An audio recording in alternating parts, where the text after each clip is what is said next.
आज Doubtnut app download करें। Doubtnut पर अपने सभी गणित, रसायन विज्ञान, भौतिक विज्ञान और जीव विज्ञान के डाउट्स का करो सफाया। बस प्रश्न की फोटो खींचो, एक ही प्रश्न को क्रॉप करो और तुरंत वीडियो सोल्यूशन पाओ।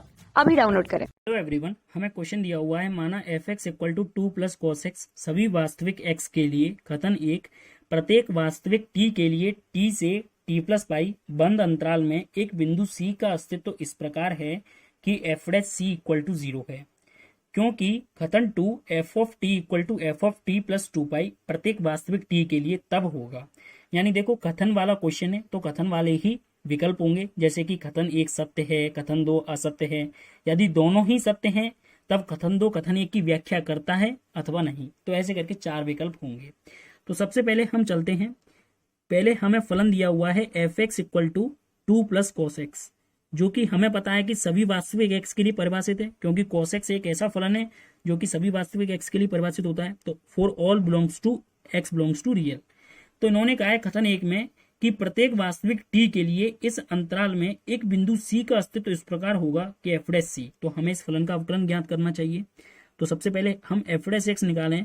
तो देखो 2 तो हमारा क्या है, कांस्टेंट है, इसलिए इसका अवकलन 0। बात आती है cos x के अवकलन की, तो हम जानते हैं कि dy/dx ऑफ cos x का जो हमें अवकलन मिलता है वो हमें माइनस के sin x के बराबर मिलता है। तो ये हमें मिल जाएगा माइनस के sin x। तो यहां से अगर मैं x की जगह c रख दूं, क्योंकि हमें तो f'(c) के लिए प्रूव करना है, तो f'(c) का जो मान हमें माइनस के sin c मिल गया, तो ये 0 मिलेगा। तो हम जानते हैं कि sin x generally sin x हमारा 0 कब होता है, जब x = nπ हो जाए। nπ मतलब जहां पर n क्या है, एक पूर्णांक संख्या है, n बिलोंग्स टू z। ठीक है, तो यहां से हम कह सकते हैं कि c = nπ हो जाए, जहां पर n बिलोंग्स टू z हो जाए। तो इन्होंने कहा है कि प्रत्येक वास्तविक t के लिए, यानी c हमारा क्या है, c बेसिकली किस में बिलोंग कर रहा है, t से t + π में बिलोंग कर रहा है। ठीक है, c हमारा इस अंतराल में उपस्थित है, t से t + π में उपस्थित है, जहां पर t बिलोंग्स टू रियल है। ठीक है ना। तो जैसे कि मैं बात करूं कि t बिलोंग्स टू रियल है, तो जैसे कि c हमारा किस किस के बीच में हो सकता है, जैसे t का मान 0 ले लूं तो 0 से π के बीच में हो सकता है। अगर 1 ले लूं तो बेसिकली 1 से π + 1 के बीच में हो सकता है। ठीक है, सपोज करो पाई ले लूं तो पाई से 2π के बीच में हो सकता है। तो देखो, हम कह सकते हैं कि कम से कम हमें एक बिंदु तो अवश्य ऐसा मिल रहा है जहां पर f'(c) 0 हो रहा है, क्योंकि c = nπ है। तो देखो, यहाँ पर 0 पर भी 0 है, पाई पर भी 0 है, और 1 और π + 1 के बीच में कोई पाई तो आएगा ही ना। ठीक है ना, तो वहां पर 0 होगा। जब हमने पाई लिया तो पाई और 2π दोनों पर ही 0 है।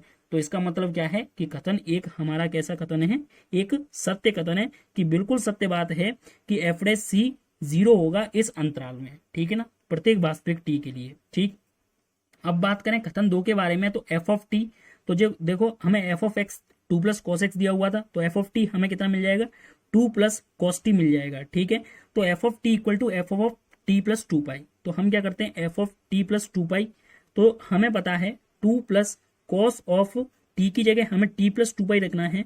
तो हम जानते हैं कि cos ऑफ 360 डिग्री + थीटा, या फिर cos 2π + थीटा = हमें क्या मिलता है, cos थीटा मिलता है। तो यहां से हम कह सकते हैं कि जो f(t + 2π मिलेगा वो हमें 2 + cos t के बराबर ही मिलेगा। 2 + cos t यानी f(t) के बराबर मिल गया, ये चीज बोल सकते हैं।